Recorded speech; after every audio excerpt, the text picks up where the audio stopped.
एक कदम ईश्वर की ओर।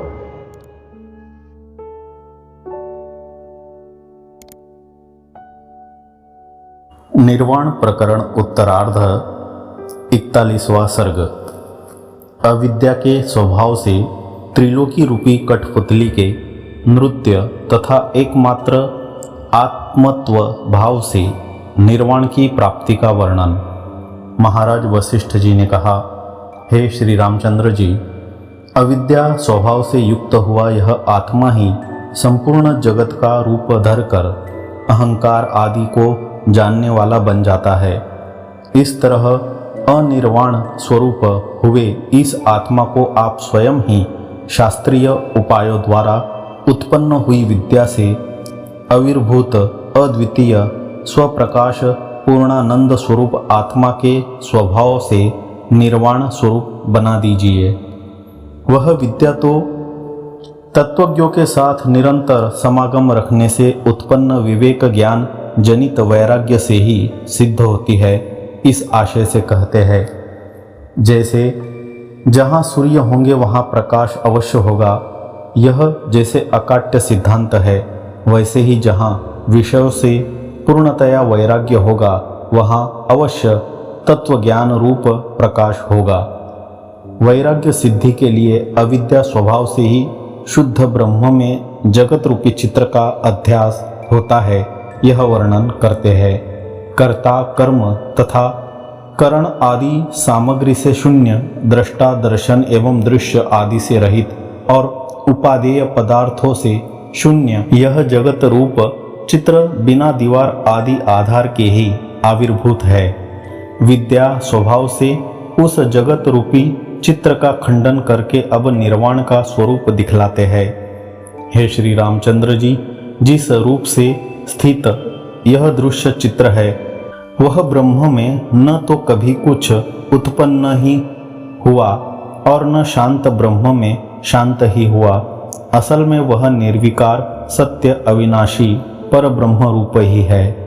त्रिजगत रूपी नाच रही पुतलियों के रूप में मुख्य अविद्या स्वभाव का वर्णन करते हैं। चित्ती के एकमात्र चमत्कार स्वरूप जीवों में संकल्पात्मक नृत्य मंडपों में श्रृंगार आदि नाना रसों से परिपूर्ण जगत चित्र की पुतलियां चिदाकाश में नाच रही है।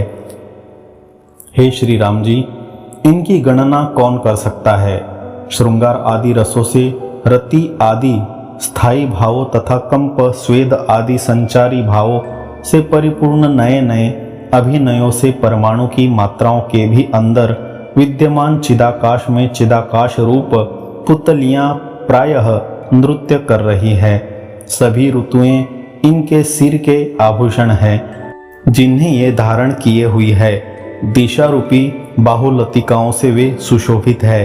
पाताल इनकी पादलतिका है, ब्रह्मलोक इनकी कंदराएं हैं, चंद्र और सूर्य इनकी चंचल आंखें हैं, तारों के समूह इनके रोम समूह है, सातों लोक इनकी अंगलतिका है। सभी ओर से अत्यंत निर्मल आकाश ही तो इनकी सफेद साड़ी है। सभी द्वीप तथा समुद्र ही इनके हाथ के सुंदर कंकण है। लोकालोक पर्वत इनकी करधनी है। भौतिक शरीरों के धारण पोषण आदि निमित्त से चल फिर रहे जीव ही इनके बह रहे प्राण मारुत है। वन तथा उपवनों की विचित्र रचना रूपी हारों और केयूर से ये खूब भूषित है। पुराण और वेद ही तो इनके वचन है तथा तत्त क्रियाओं के फल रूप सुख और नानाविध दुख ही इनके विलास है। हे श्री राम जी, इस तरह की त्रिलोकी रूपी पुतलियों का जो नृत्य आपके सामने दिखाई दे रहा है वह ब्रह्म रूपी जल का द्रवत्व या ब्रह्म रूपी वायु का संचलन ही है। सुषुप्ति के अवसर में सुषुप्ति स्वभाव में स्थित न हुई चिति स्वप्न की जैसे कारण बन जाती है, वैसे ही अस्वभाव में अर्थात अविद्या में स्थित हुई यह चिति ही इस नृत्य की कारण बन गई है।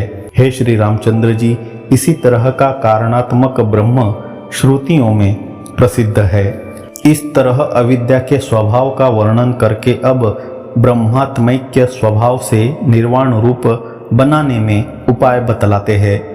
हे श्री रामचंद्र जी, सांसारिक व्याकुलता छोड़कर आप पारमार्थिक स्वभाव की भावना करते हुए जागृत काल में भी असुषुप्त सुषुप्त पद में यानी अज्ञान के नाश से सुषुप्त रूप तथा संपूर्ण द्वैत का उपसंहार से सुषुप्त रूप जो तुरीय पद है उसमें स्थित हो जाइए। इस जगत रूपी स्वप्न का आश्रय मत कीजिए।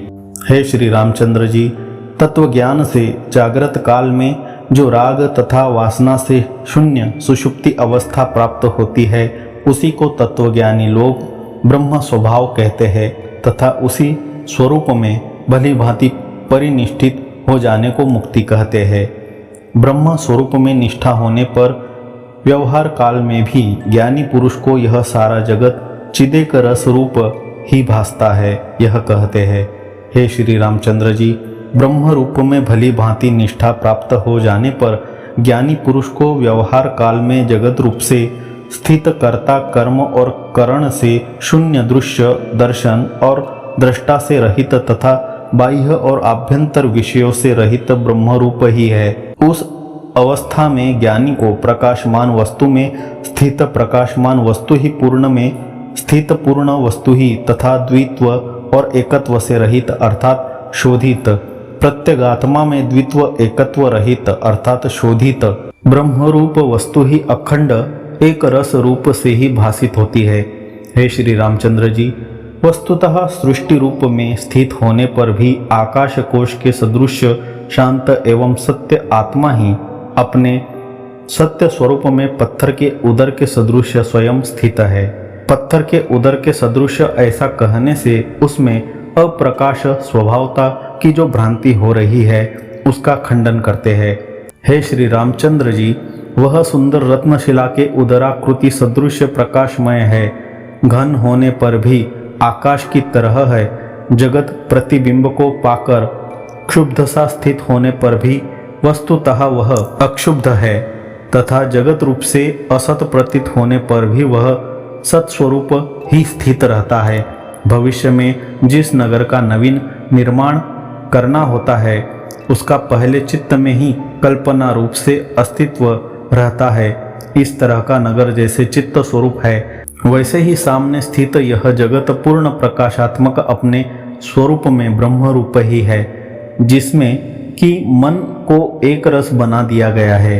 जैसे संकल्प का नगर संकल्प से भिन्न नहीं है वैसे ही यह जगत का आभास भी परमार्थ रूप पर ब्रह्म से भिन्न नहीं है, जिसमें भविष्य में होने वाली अनेक तरह की नूतन नूतन रचनाएं विद्यमान है। ऐसे चौकोन अर्थात चतुष्कोण सुवर्ण पिंड के समान अनेक तरह के विस्तारों से परिपूर्ण दिखाई दे रहा भी यह जगत शांत अविनाशी ब्रह्म रूप ही है। यह निरंतर नाश और उत्पत्ति से पूर्ण रहते हुए भी नाश और उत्पत्ति से वर्जित है।